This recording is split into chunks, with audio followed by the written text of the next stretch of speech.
It's fun to have a board games evening, maybe, because not everyone is a board games fan, but you're here, so I assume you're at least open to the prospect. But our title today is Home Sweet Home, Can We Build a World We Actually Want to Live In? And I don't know about you, but in my family, board games were not always the thing that created the home sweet home vibe. Sometimes it created arguments, sometimes it created fighting, and quite often, in the case of Monopoly, it created the need to apologize profusely to everyone. So I don't know how it was for you, but not exactly home sweet home for me. But I don't know what your home was like, and growing up there was like. I don't know what family was like for you. I don't know what you appreciated about it. I don't know what you're happy to have left behind now you're in Oxford. But I bet in a room like this, we all come from different family backgrounds, all kinds of different setups, all kinds of people doing their best. I remember talking to a friend of mine once who was telling me about the challenges she faced in raising her kids. She's got a couple. She and their dad are no longer together, but they're both trying to share the parenting. And they're both working really hard at it. She has them for the week, he gets them for the weekend, and both of them are trying really hard. But maybe you know, perhaps even that's a situation you're familiar with. As hard as you try, it's not always easy. And she shared one thing that she really struggles with. She said to me, I always have to be the sensible one. Because she has them in the week, she's the one who has to make sure they're eating healthily. She's the one who has to make sure that they're going to school and all of that's going well. She's the one who has to be there for all of those discipline moments through the week. But then on Friday, Dad gets to swoop in, and everything goes out the window. All the healthy eating, all of the carefully thought through boundaries around screen time, all of that. And she says that come Sunday night, she has to pick up the children and pick up the pieces. And it's all on her again to make sure everyone's ready for school. And she said to me, why don't I ever get to be the fun one? I wonder if you can imagine what that's like in her situation. I thought it was really painful to hear that. Because actually, in a happy home, you want to have both of those things. You want to have sensible, responsible. You also want to have fun and let your hair down. And yet this friend of mine felt like she had to choose one of them all the time to balance things out. It's really painful to feel like you couldn't be fun, you had to be sensible. And I think that's not just something that's true for homes. I think that's true for this bigger question about the world we want to live in. Is it a choice between being sensible and being fun? How does that work? What is it that would make our world a place you want to live in? I think there are two different ways of approaching that question. From one angle, you could think about the things we need to live in terms of what makes life possible. Right? And you could be thinking there about questions of justice, structures that enable human flourishing, equitable distribution, stuff that makes life possible.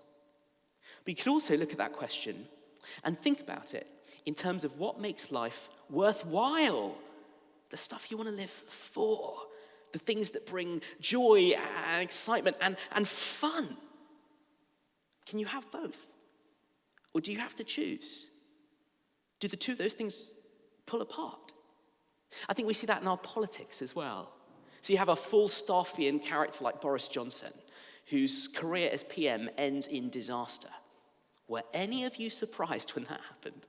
Yes. Really? Well, I'll tell you what, I know nothing about politics, but it wasn't a surprise to me. Because actually, you could see that a mile off. If you'd ever seen him on Have I Got News For You, which is why most people even knew about him to start off with. And yet, he was so popular when he was elected, wasn't he? Why? Amazing. Also, fun. Undeniably fun. And compared to all the other politicians promising a sensible set of policies and a steady hand, Boris was fun. I don't know if you're fans of Hamilton, but there's a moment where Aaron Burr is campaigning and people think, you could get a beer with him. I think that's how people felt about Boris. Fun. On the other hand, though, we recognize the danger of people who are so sensible, so responsible, but maybe joyless. People trying to construct their own personal utopias. And we see the danger of that. Or if we don't, we just have to look at the history of the 20th century. Because it was people of vision, people with ideals, who presided over atrocities on an industrial scale. And that was a problem too. I don't know if you ever read Arundhati Roy's book, The God of Small Things, but she has a lovely description there of a fairly chilling character called Comrade Pillai, and she talks about his impact on other people and how he was damaging to relationships, and she writes this: Comrade Pillai didn't hold himself in any way personally responsible for what had happened.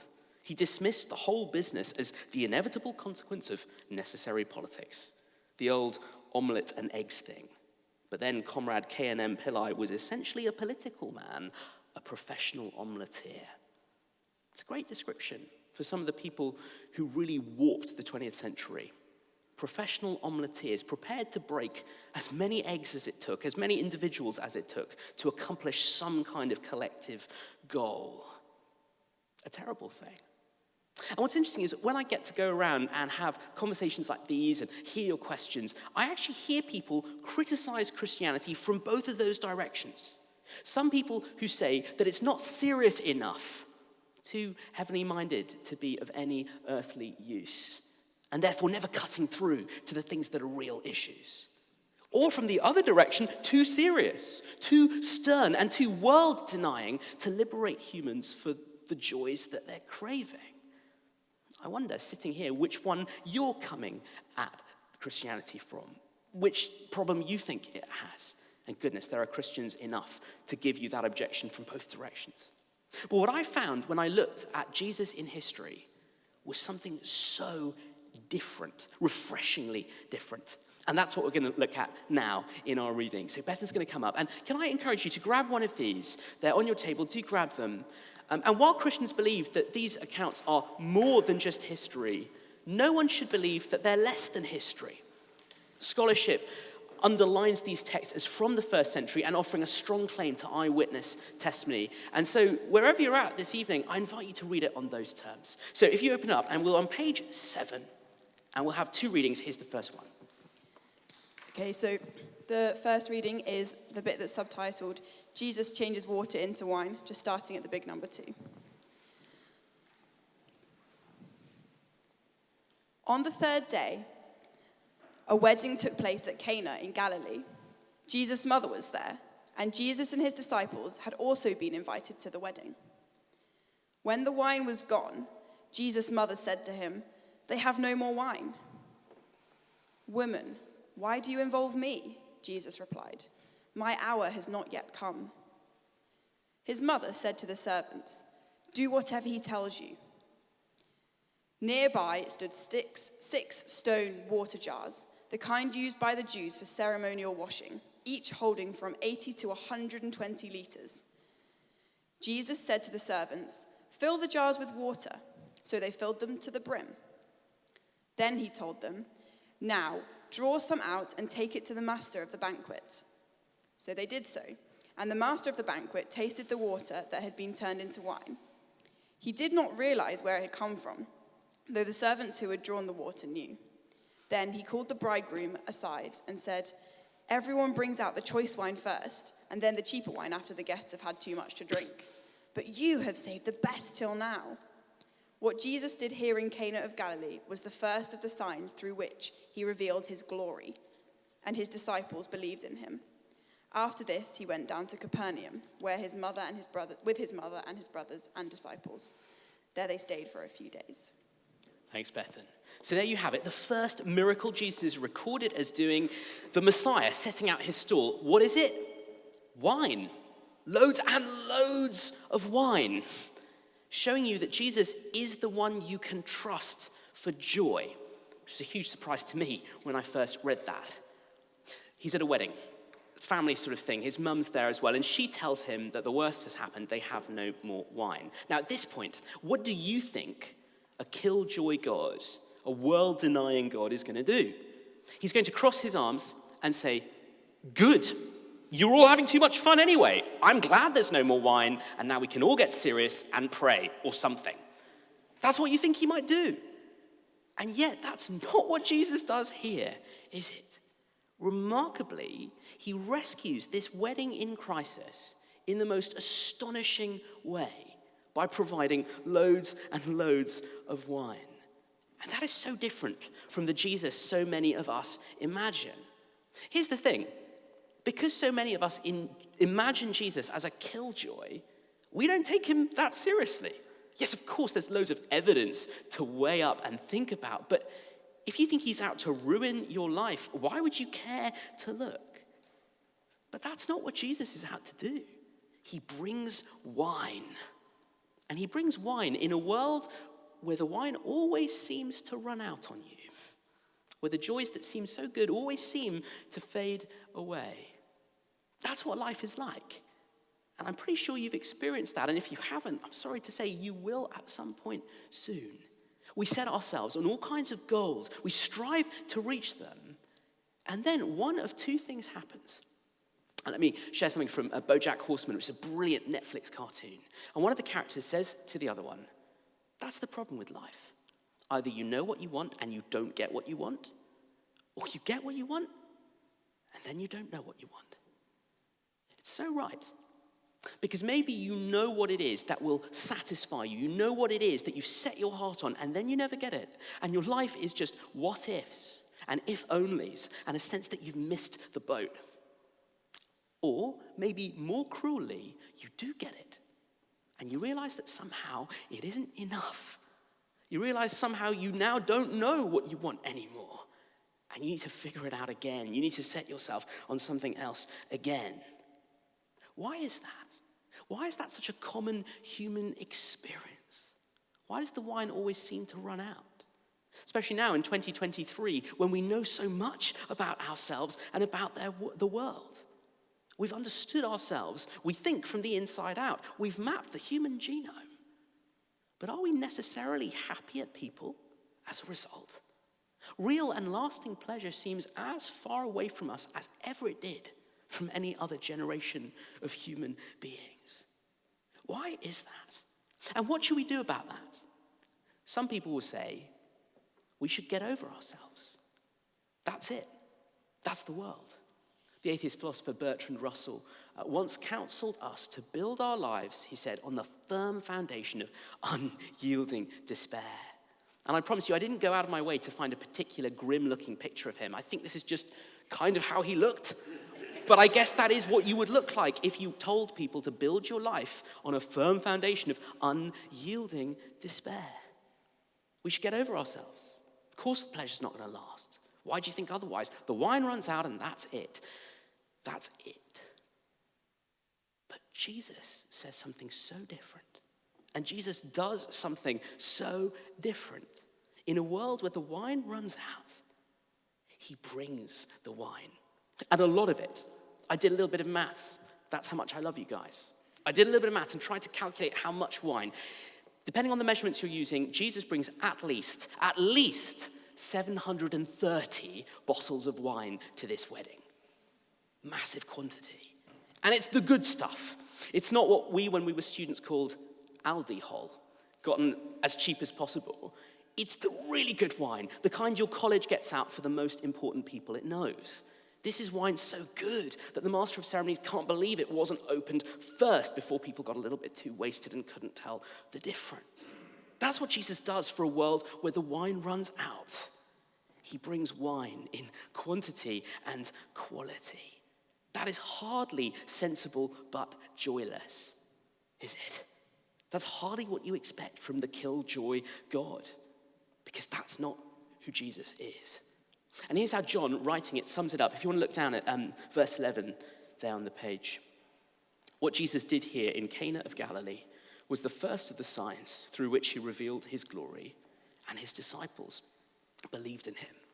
You read the word there, glory. This is a sign revealing glory. Now, a sign isn't the destination. It just points you there. The wine is pointing us to Jesus by revealing his glory. And glory is a little bit of a jargon word, isn't it? It's a word you find in the Bible. It's a word Christians use. What does it make you think of? For a lot of people, the glory of God feels like it's a zero-sum game. He gets everything, the attention, the glory, whatever, and we get nothing. Easy to think that's what glory is about. But look again at what happened at the wedding. What happens when Jesus reveals his glory? The wine flows and never stops flowing. And our joy is deepened That's what happens when Jesus reveals his glory. His glory is good for us. It's not an act of power that makes life smaller or worse. His glory enlarges our joy. Here's the thing. When you give God glory, when you put the spotlight on him, you shine. His glory is good for us. What's his glory like? It's like a cup of full wine thrust into your empty hand and the joy of the feast all around you. One early Christian put it like this: the glory of God is a human being fully alive. That's what God's glory does for people. It doesn't make you smaller, doesn't make you less. It brings you joy.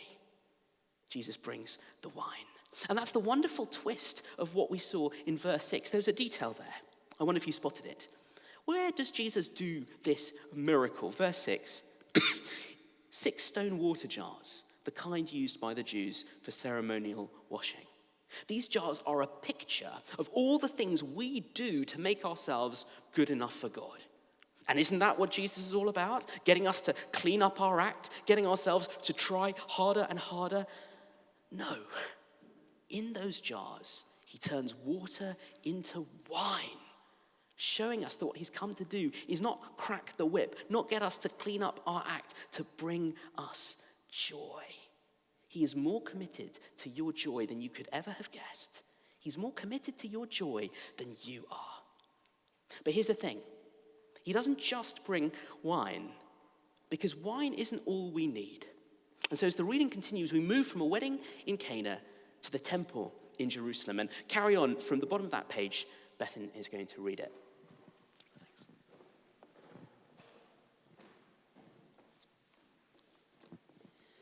So we're just going to pick up where we left off with the reading. When it was almost time for the Jewish Passover, Jesus went up to Jerusalem. In the temple courts, he found people selling cattle, sheep, and doves, and others sitting at tables exchanging money.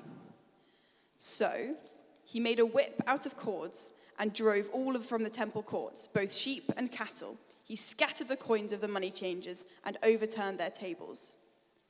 To those who sold doves, he said, "Get these out of here. Stop turning my Father's house into a market." His disciples remembered that it is written, "Zeal for your house will consume me." The Jews then responded to him, "What sign can you show us to prove your authority to do all this?" Jesus answered them, "Destroy this temple, and I will raise it again in 3 days." They replied, "It has taken 46 years to build this temple, and you are going to raise it in 3 days." But the temple he had spoken of was his body. After he was raised from the dead, his disciples recalled what he had said. Then they believed the scripture and the words that Jesus had spoken. Now, while he was in Jerusalem at the Passover festival, many people saw the signs he was performing and believed in his name. But Jesus would not entrust himself to them, for he knew all people. He did not need any testimony about mankind, for he knew what was in each person. John has put these two scenes together. Jesus makes wine at the wedding, and Jesus makes a whip at the temple, because he wants you to see that Jesus is the one you can trust for joy, and he's the one you can trust for justice. He cares passionately about justice. He wants to make life worthwhile, and he wants to make it full of everything we need to live, the equality, the freedom, the dignity that we cherish. Jesus goes to the temple, a place where God had promised to dwell with his people, a place where people could come home to him. And what does he find there? He finds a marketplace. He finds buying and selling. And as he puts it there in verse 16, "Stop turning my Father's house into a market." He has this deep sense of outrage. Access to God is not something that money can buy. Something that God wanted to give people for free. And yet here, people had found a way to rip one another off, found a way to get their pound of flesh, found a way to bar the poor from coming home to God. See, one of the root causes of injustice in our world is the way we find a way of putting a price on things that should never be bought or sold. That's one of the things that goes wrong when we find a way of buying and selling things that are priceless. That's what happens in the institution of slavery. That's what happens in human trafficking that ruins the world. And in all sorts of other ways, our desire for wealth is the thing that screws so many things up. Raoni Metuktire is an Amazonian tribal chieftain. He also writes columns from The Guardian sometimes. And here's one he wrote about climate change. The title is not cheery. He wrote, "We, the peoples of the Amazon, are full of fear. Soon you will be too." And in the piece, he talks about why deforestation is happening to his tribe. And he says this: "So why do you do this? We can see that it is so that some of you can get a great deal of money. In the Kayapo language, we call your money piu kaprim, sad leaves, because it is a dead and useless thing, and it brings only harm and sadness." That's a powerful critique from someone at the sharp end of human greed. And yet, even if you agree with him, human nature is pretty bad at being consistent about this, actually. We can all agree that the love of money is the root of all kinds of evils, and yet struggle to root that love out of our hearts. We can see the damage that consumerism does to our world, to other people, to ourselves. And yet still, as if money were a god, we let it set the agenda. And so we put a price on things that were never meant to be bought or sold. Here in the temple, the one place where money should not have made a difference, people had found a way of excluding those who didn't have it. But here's the thing, money isn't the problem. We are. The real problem is how we use money to devalue things that are priceless and prize things that are worthless. And so this scene in the temple is the tip of an iceberg of injustice and exploitation in our world. And I'm sure you don't need me to multiply examples of how that is happening. What should God do about it? The Holocaust survivor and subsequent advocate Elie Wiesel once said this. He said, "The opposite of love is not hatred, it's indifference." And I hope you can agree with me that that is the one thing God should not be when he looks at injustice in the world. Indifferent, letting it all happen and not caring at all. And the fact that Jesus turns over tables, the fact that he makes a whip to drive the animals out, shows that he is not indifferent. He is committed to justice, passionately committed to that. And because of that, he promises to deal with all evil. When you read about the anger of God in the Bible, it's not like the anger of us human beings, which so often can be irrational or fly off the handle or disproportionate. Instead, the anger of God that we see in Jesus is a different thing. It is a passionate commitment to justice. It is a desire to protect the weak and the powerless. And it is a settled opposition to everything that is evil and wrong and twisted. It's an anger that you see in this passage making a difference. And there's another moment towards the end that shows you a little bit about where Jesus' anger comes from. So there, at the very end of the reading, we read there that Jesus would not entrust himself to them, for he knew all people. He did not need any testimony about mankind, for he knew what was in each person. And that's the thing that makes Jesus unlike any other political leader, any other religious figure there is. He wasn't just trying to stir up the masses. He wasn't just trying to create a movement no matter why people decided to join him. He was prepared to say no to the massive wave of popular support that was about to come his way because he knew what was going on in their hearts. This is the thing about Jesus. He does not get derailed from justice. He does not get into power but then find he lacks the courage and resolve to get things done. He does not compromise in all of the ways that you and I find inevitable in the world. He doesn't entrust himself to these people even though they want to put him on top. He will not do that. His justice is an amazing thing. And actually it's a threatening thing in our reading. The people in the temple are outraged by what Jesus has just done, and they ask, what sign will you give us? What authority do you do this in? And Jesus says to them, verse 19, destroy this temple, and I will raise it again in 3 days. And you can imagine them all looking around and thinking, what? It's taken us 46 years just to build this thing. What do you mean 3 days? And later on, the disciples figure it out, verse 21, but the temple he had spoken of was his body. It turns out that the place to meet God is not a building, but a person who is willing to confront injustice and evil, willing to confront us and our wrongdoing, and even to be destroyed by it. The temple who came to be destroyed. See, here's the thing. Jesus is not a killjoy, but he will die for your joy. Did you notice that odd thing Jesus said to his mother? For one thing, he called her woman. I think that's the awkwardness of English translation. Although, to be honest, he is not speaking to his mother in a way that a submissive Middle Eastern son would have done. So that is interesting.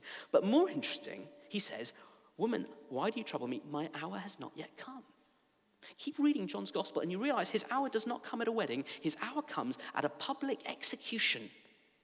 His. Where he will act not with miraculous power, but in miraculous weakness, choosing to die for you and me, choosing to be rejected for you and me. How? Because in his death, Jesus is doing justice, seeing justice done in a way that restores us, and in a way that means we don't get destroyed, he does. Think about it like this. If Jesus is so passionate about justice, and if he is so settled in his opposition to evil, what about the ways in which we have been unjust? What about the evil we have nurtured in thoughts and words and deeds? When we look at the world and want it sorted out, we recognize that one of the problems is discrimination. People prepared to do some things to some people, but not to other people, not carry out properly the measures we know would change everything. But Jesus will not be partial like that. He will bring real justice. Real justice means he'll also bring it for me and for you, which means that Jesus' justice is threatening to us. We're on a collision course with it. But what we see in Jesus' death is that he chooses to stand in front of us. He chooses to face the justice that threatens us. And in his death, it falls on him instead, so that you and I can be restored to God. The demands of justice can be met, and we can come home, which is what the original temple was all about. We can come home to God and belong. He chooses to be destroyed, and then, as he says, 3 days later, to rise again, so that he can be that living temple in which anyone can be welcomed home to God. And I know that's a huge claim, a crazy-sounding claim. Please keep coming along, and particularly on Friday night, we're going to unpack some of the evidence for that claim. And he makes those claims not in empty promises he can't keep, but in words that have changed the world and actions that cost him everything. And I wonder what you make of that. I wonder how you respond to that and what we've read. We'd love to know that all this week, how you're making a response to this, what it sounds like to your ears. So could you grab these response forms? Because we would love to know any comments you have. Can I just say, any data you put on here is only going to be used to contact you if you want to have your questions answered or keep the conversation going. But we'd love to know what you think. So please do scribble down a comment. And you can say as much as you like, but can I encourage you to put down just 3 words if you want to have like a sort of little cheeky game of it. It is a games night after all. You could choose any 3 words. You could say something like, nice ceiling, bro. Or you could say something like, board games, yes. Or you could be a bit more adventurous and try to come up with 3 words saying where you are in relation to Jesus' claims. And maybe your 3 words might be something like, I'm not persuaded. You hear this and you want to keep Jesus at arm's length. Can I say you wouldn't be the first? We saw that in our reading, and I would understand that. But before you shelve Jesus and his claims, ask yourself this. How do you account for Jesus' impact in history and the enormous transformation he brought about? Ask yourself, where else would you find this combination of joy and justice? Someone who can bring me the things that make life possible, but also worthwhile. And ask yourself what it'd be like not having to choose between those two different things. Perhaps you're here, but you want to probe what you've heard because there might be something in it, but you want to know more. And so maybe your 3 words are, tell me more. And again, you'd be in good company. Some of these disciples found themselves taking ages to understand Jesus. And in fact, we read it was only after Jesus died and rose again that they were able to understand it. So it does take time. Please do keep digging. Maybe take away one of these for yourself so that you can ask your own questions, so that you can keep digging into it. I found that personally changed my life. But there is so much more than just historical evidence to look at. There's real joy. There's justice and the change that would transform our world forever. And maybe you see that tonight. Maybe you can see that Jesus can be trusted for joy, trusted for justice, and so you want to entrust yourself to him. So I'm going to finish now with a prayer that encourages anyone who wants to do that to say yes to Jesus. That might not be where you are tonight, and that's completely fine. Feel free just to listen in. But if you are ready to say yes to this joy and longing to find someone who can make sense of your desire for justice, this prayer is for you. Feel free to pray along quietly in your heart. Let's pray now. Jesus, you promised joy in a world where the wine runs out on us, and justice in a world where selfishness and greed and exploitation ruin so much. I admit that I've been part of the problem in many ways. Thank you that you are not indifferent to injustice, but you came to deal with it by dying for me. Thank you that you rose again. I want to follow you. Help me to live for you. Help me to discover your joy tonight and make me part of the justice you want to bring in the life I live. Amen. Great stuff.